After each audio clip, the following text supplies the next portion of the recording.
Hey ladies and gentlemen, before we jump into this video, I just want to say yes, I am going to sound a little bit rough in this video. Yes, I'm going to sound probably sick. It is because I had surgery and it is messing with my nose and also my throat a little bit. But I just wanted to give you guys a quick update on what's happening right now around the XRP case.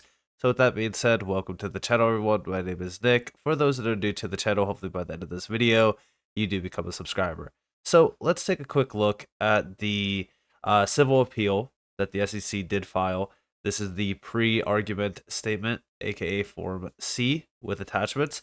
Now, this was actually late. And if we actually look at this, here we have the Ripple appeal update.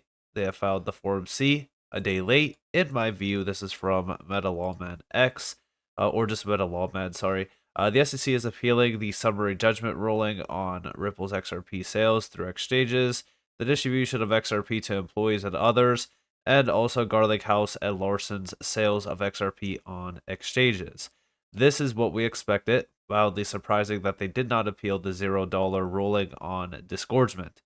Now, we also have here from Crypto Law US, they dropped the opportunity for a district court trial on the aiding and abetting allegation against Brad Garlinghouse and Chris Larson, and now wants to appeal it. This is outrageous. And yes, it is. Listen, the SEC has been playing a game of just going off of the rails completely on a warpath against this entire industry. And they are also showing a complete lack of faithful allegiance to the law. This is just an agency that is a complete joke at this point, and I continue to tell you guys this, and every single action that they continue to take, even right now as we are getting closer to the end of the year, we're getting closer to elections, it's clear that they don't want to at all work with this entire sector. They don't want to push this asset class further, and they don't want innovation to thrive in the US. But also over here, we have every attorney we have consulted agrees that the deadline was last night. It is not the first time that a federal agency has skipped a court deadline. It would also not be the first time the SEC gov under Gary Gensler acted as if the rules or the law do not apply to them. Like I said, lack of faithful allegiance to the law.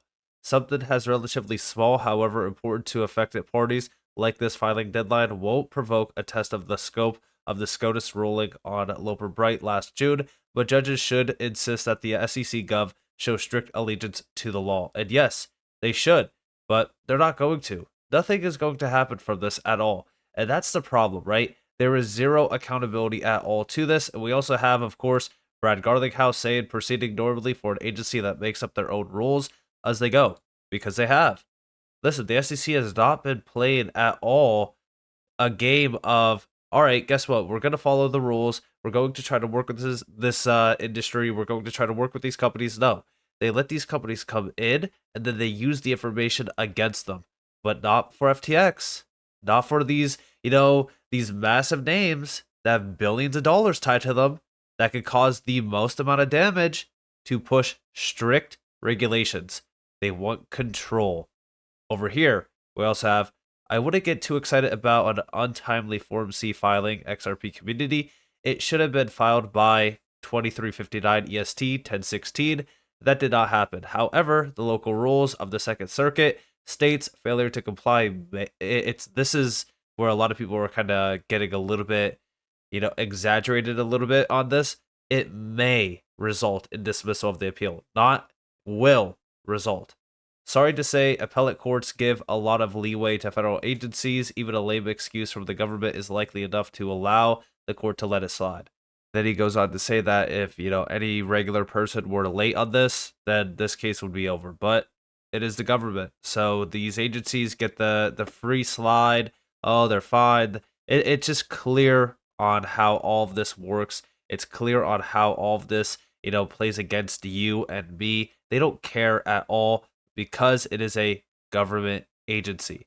Now, also, this is happening roughly a week after we had an SEC commissioner go on live television and say that the SEC's crypto approach is a disaster for the whole industry. Check this out. Well, it's great to be here. What is the SEC doing regarding crypto? Well, I think our policies and our approach for the last several years have been just really a disaster for the whole industry. We have been setting this policy through enforcement. We've done nothing to provide guidance on it. And as a result, this is being shaped by the courts. And different courts have ruled different ways. I think what this Wells notice is, and while I won't comment on the specifics of this litigation, the Wells, what has gone on is part of a broader frustration with the fact that we have not provided interpretive guidance as to what you can and cannot do. And if you are involved in some sort of securities offering, how you register, how you get regulated as a broker-dealer, how you get registered as an exchange. Well, it's great to be. And if you guys don't remember, this was right after Crypto.com did also launch a lawsuit against the SEC. Bitnomial also launched a lawsuit against the SEC. The SEC continues to be attacked now from this industry because for the longest time, this industry was getting attacked by the SEC. And this is a commissioner literally calling their approach a disaster, because it is.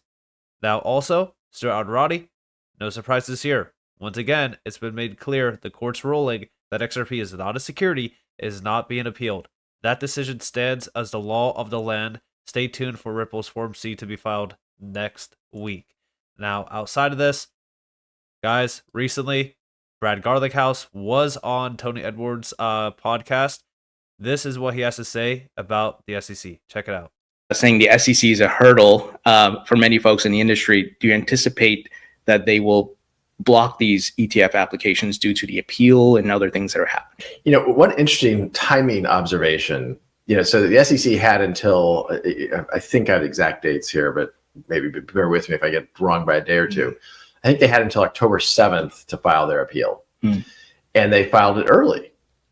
And they filed it early after getting 2 ETF applications for XRP.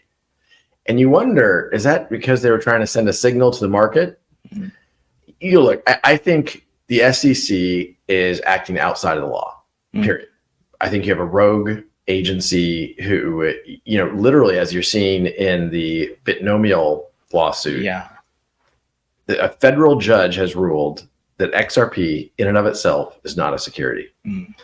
Yet the SEC is calling people saying, well, we still think XRP is a security.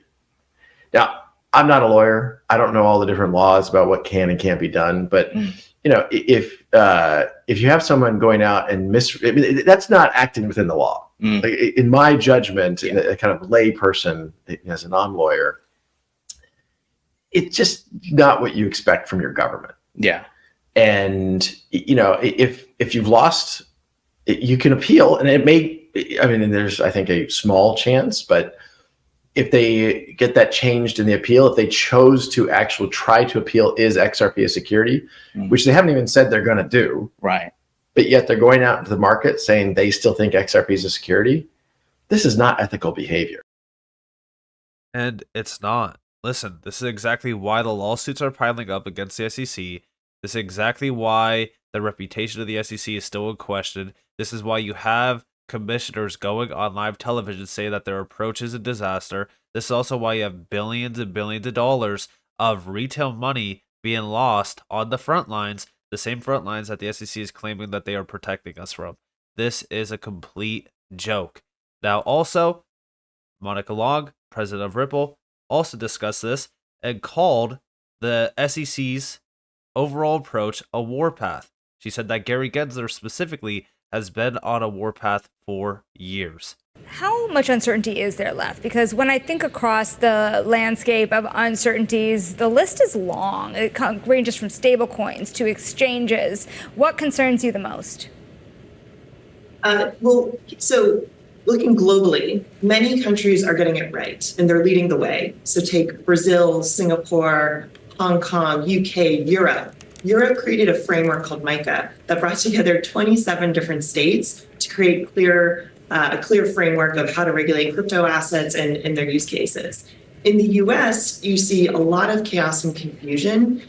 So we would really like to see more leadership out of our policymakers in Congress. You have regulators like the CFTC who are really leaning in to understand and take a position on some of these, you know, the technology and some of their use cases, publishing a paper on DeFi. And then on the other side, you have the SEC who has taken, I mean, frankly, Chair Gary Gensler has just been on a warpath for a number of years now with just through enforcement actions and not really providing any regulatory clarity.